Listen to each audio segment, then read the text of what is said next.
Hi, my name is Sydney, and I'm going to be giving a presentation about the habituation assessments that are done on infants to predict later intelligence. These are the elements that are tested within the original Bailey Scales infant development test, and the part that I want to look into the most is the adaptive behavior, because that is what is more so what habituation assessments are, is experiencing a new object.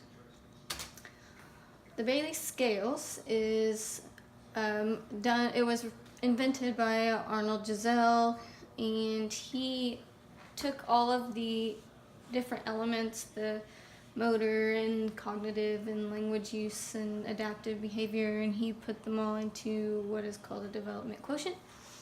And this eventually was no longer used, and Nancy Bailey reproduced a different version.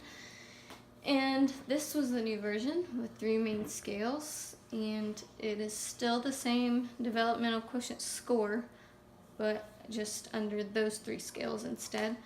And they have really come to the conclusion that the Bailey Scales does not predict later IQ very accurately, nor does it predict school performance very well. And the only influence that it really has is to see if an infant has a serious development issue, and to help get that improved and get that better, or find help. So article number 1 kind of talks about how the procedure is not very useful for predicting IQ, because they did 2 assessments and they were about a week apart, and they had 9 and 15-month-old infants that were tested, and they were all kind of from the same socioeconomic class. They were all but 3 were white, and they were all assessed when they were well fed and had plenty of rest, and they were in a good mood.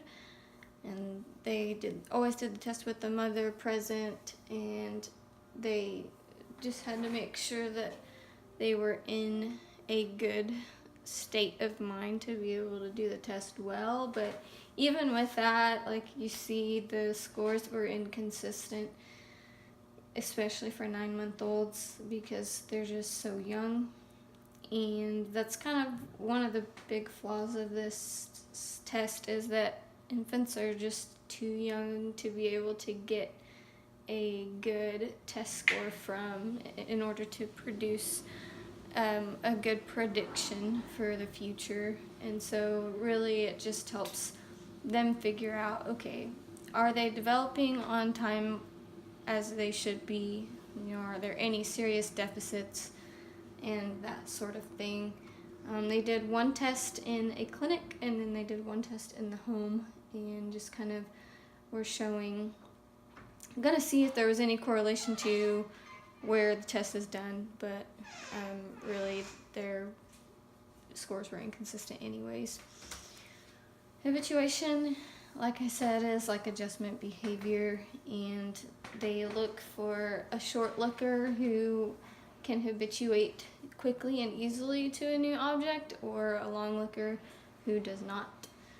And the second article that I read was more about habituation assessment, and they talked a lot about the novel versus familiar stimuli.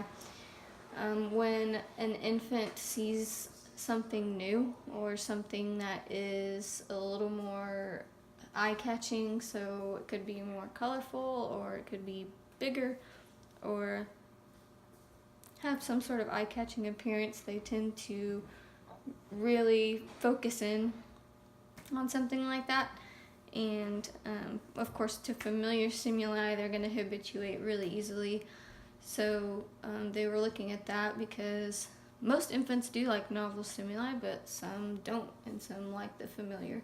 So that was something they looked at, and they also wanted to see if they could notice a change either within an object or within the spatial relation of the object.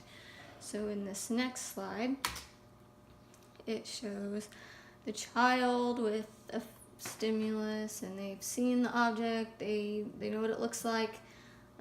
They bring it back along with a new one, and they want to see if they can figure out, okay, which one's familiar, which one's new, and see how they habituate to the new stimulus, and whether they prefer the new or the familiar. And then they're going to take the same two objects and they're just going to flip their spatial relation, which indicates the color here, from yellow to white, and they just flip-flopped them to see if they were still familiar with the object, or if their change in space has caused them to dishabituate. And they kind of found that there's really no complete lean to one side. Most of them do like novelty, but some do like the familiar. And they also mentioned that it's hard to kind of know what they're habituating to when you look at an object and where it is in space. Like, are they habituating and responding to the familiar object or the space? So they couldn't really differentiate between the two. And then in conclusion, overall, both tests don't really predict an IQ score super accurately. Really all it can do is say, okay, this infant is very well developed so far, and if everything continues in the right direction, they're going to be really intelligent and do really well in life. And if they're not, then it can catch it early on, and they can help kind of figure out how to get them along and get them caught up to speed.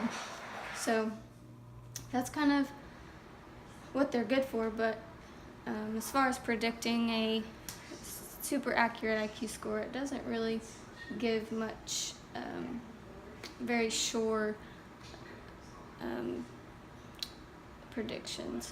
So that's all I have, and thank you for listening to my presentation.